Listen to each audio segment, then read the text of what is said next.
kahor inta aadan jiifan ama seexan habeenkii samay 8 shay si hurdo caafimaad leh u hesho subaxina u soo toosto xilli hore adigoo oo dareemayo firfircooni zaid ah iyo jirku inuu u nastay sidii loo baahnaa waxa suurtagal ah inaad subax kasta hurdada ka soo toosto adigoo caajis fara badan dareemayo ama adigoo madax xanuun dareemayo ama adigoo daal indha xanuun dareemayo iyo xaalado kale mararka qaarna ilaa heer aad gaarto yani dabeecadaada inay lunto oo aad dareento xanaaq fara badan iyo wax la mid ah kuwaas oo haddii aadan xalilin xilli hore ay ka dhalan karaan xanuuno daran marka si degan u dhageyso cashirka oo samay 8 shay habeen kasta iyo mar kasta saad ugu hortagto dhibaatooyinka aan soo sheegnay ugu dambeyn waxaan wacyigelin iyo talo siin doonaa dadka ay hurdada ka qalqalsan tahay insha Allah كفايديس وعن لو ذاك أصحابتها سيكون فايديستان مقعي وطلع في الساخ صور هذا مركله أنا نقول بالله إنه سيدا أركيسان ينقضب كوكوات هرتينا قفكو وإن وكفو هذا هبين كي حل الدنب إنه عشعنا ما عنتو علوس إنه عنا وساوقنا هيد ديفشيتك يعني حلي هبين كي أما قفكو مركو ربين وجيفتو ديفشيتك إنا أما شقد الجركي نسجود وحاكوي ماذا هو صدع عاد وين marka qofka hadii cunto culus ama cunto fara badan oo cuna habeenkii xilli dambe waxa dhacayo in yani metabolismkiisa ama shaqadii yani jirkiisa ay ziyaado jirka marka maadaama active laga dhigo oo shaqo ay ka dhex socoto tan waxay carqaladeynaysaa sida hurtina ka arkaysaan hurdadii ay carqaladeynaysaa marka arin wanaagsan ma ahan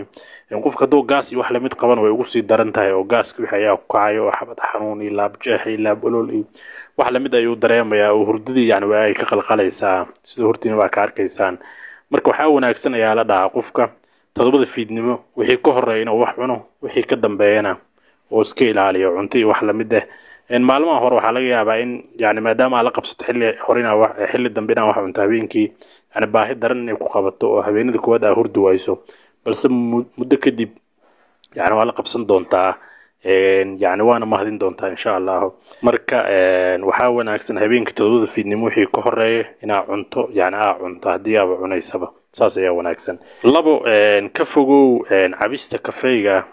xilli dambe ee maalintii oo galabtii iyo habeenkii wax la mid ah kafee hadaa cabto way adag tahay ina habeenkii hurdo fiican hesho dadka qaar waxa laga yaabaa inay ku dhahaan si kasta kafee aan u cabo waa hurda laakiin hurdada laga hadlayo ma ahan يعني قفكو إنه إنه يسقط خبطه هرد كلية معهن وهردو سوي قفكو مركو كسوكع ودريما يفريش يجيك كدن إنه يرجع لهن و يعني عاجز بدن بدأ حنوني إن حنوني مركو حنون وصل لهن واي خار واحد دهان يعني دور كفي حتى هذا هبين كيعبو يعني هردو دي جمهور استاغ ومركو حلقة هلا معهن إنه عنده يسقط خبطه كلية وحلقة هلا وهردع في ما تقبطه ممكن فانتين يا رجاني مركا صبح هراء دور كوهي كهر يا كفي وعبي كرتا وإنرجي أهان يعني سو أكتف كعجة لجيركا بلس قلبت الظهر كوحي كدم بيا مهبينكي مو وناكسنا يعني كفايجنا عبتو سدو كل سعر كيسان شاها ما دوين كجرو كفاينكي وحلا مدايجنا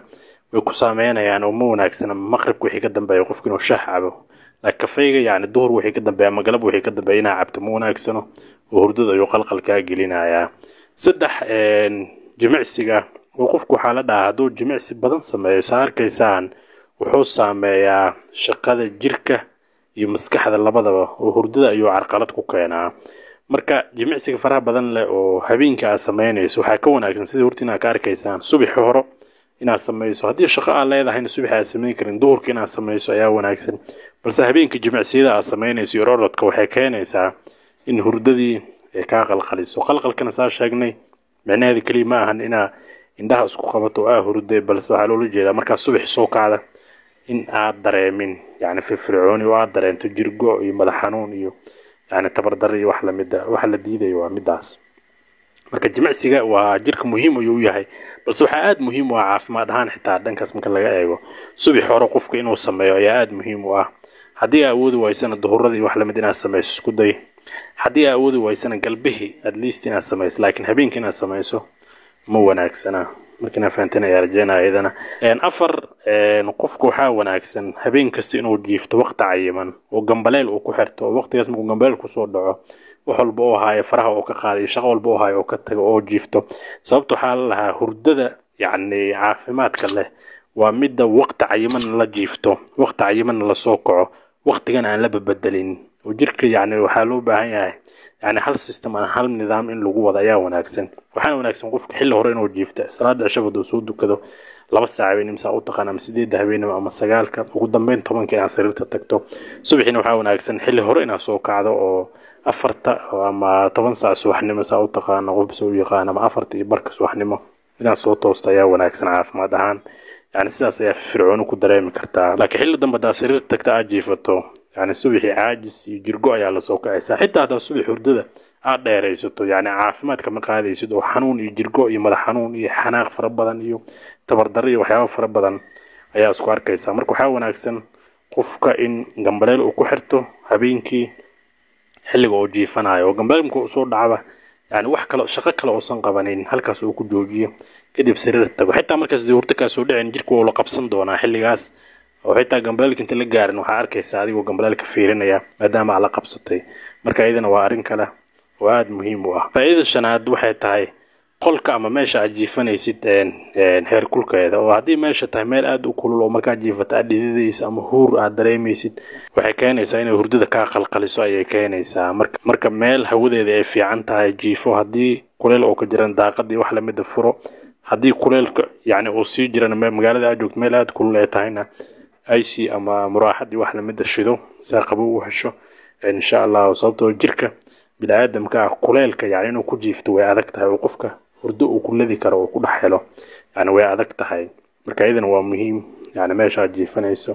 هير كل كذا مع عمل ذا يعني فإذا الحادو حيتاي كفجو حلقة هبينكي يعني حلقة سريرة تجرب تصعد أما الله بس عكورة وحيابها سكرين سكان سيد التلفون هذا كمبيوتر هذا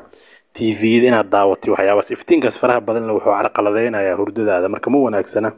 يعني وصبح عند حنون يوحي على سوق عيسى مو ناقصنا عارف ما دهان قفكو حياباس إنه دعوضه والصلاة عشوا وحي كدم بتلفون دي وحياباس يعني سكفوا دعوشوا دي تي في دي إفتين كلاركي وحياباس ودن سوتو عارف ما دهان مو ناقصنا وعند حنون فرب بدنا على سوق عيسى صبحي مركوح وناقصنا معنا أيضا يعني نكفوا تياف يعني وأسكدم يسو يعني فائدة تضبط وحي تاي qofka intuusan sariirta tagin ka hor waa inuu biyo diiran ku soo qubaystaa sababtoo qofka maalinta dhan duu shaqeynaya ma oo maqnaay yani dhididkaas iyo waxyaabahaas yani jirku wuxuu ku dareemayaa cabur iyo ma aragtay ciriiri marka waxa wanaagsan qofku inuu yani soo qubaysto biyo diiran ku qubaysto oo yani hawa qandaca oo diiran ku qubaysto jirka yani firfircoon ayuu dareemayaa qofkan hurdo raaxo leh ayuu hurdayaa waan dhib lahayn marka ma wanaagsana adigoo shaqay wax ka timid yani ina jiifato taas waxay ka carqaladeynaysaa hurdada waxa wanaagsan qofku inuu yani qubaystay wax la mid ah sideed qodobka ugu muhiimsan waxay tahay qofka intuusan jiifan ka hor in ma aragta adkaar iyo wax uu akhristo hadoo la barka sunnada karo oo dukado hadii quraan yar oo akhrisan karo oo akhristo yani hadoo suurada yar oo akhrisan karo oo akhristo saas ayaa wanaagsan oo sida diinteena suuban ee naamraysa ah marka ayadana aad ay u fiican tahay qofka firfircooni aad u badan ayuu dareemaa hadoo ahlu cibaado yahay marka maadaama dad muslimiin aan nahnay waxa wanaagsan qofka yani cibaadada inuu aad ugu dadaalo waa muhiim oo qodobada aan soo sheegin waxba ku tari maayaan hadii cibaadada yani aad ay u liidato marka intaas ayaa wanaagsan hurdada ka hor qofku inuu sameeyo si hurdo caafimaad loo helo si maalintiisa aysan u carqaladoobin oo caajis iyo madax xanuun iyo tabardarro iyo daal iyo xanaaq fara badan iyo indha xanuun iyo waxyaabaas uusan u dareemin marka inay fahantaan ayaa rajaynayaa sideed faa'iido ee qasabka tahay inaad sameeyso habeen kasta xilliga jiifka ka hor si aad u hesho hurdo caafimaad leh si aad uga badbaado xaaladii hadda aan soo sheegnay oo ay ka dhalan karaan xanuuno markina fahanteen ayaa rajaynayaa. Assalaamu calaykum.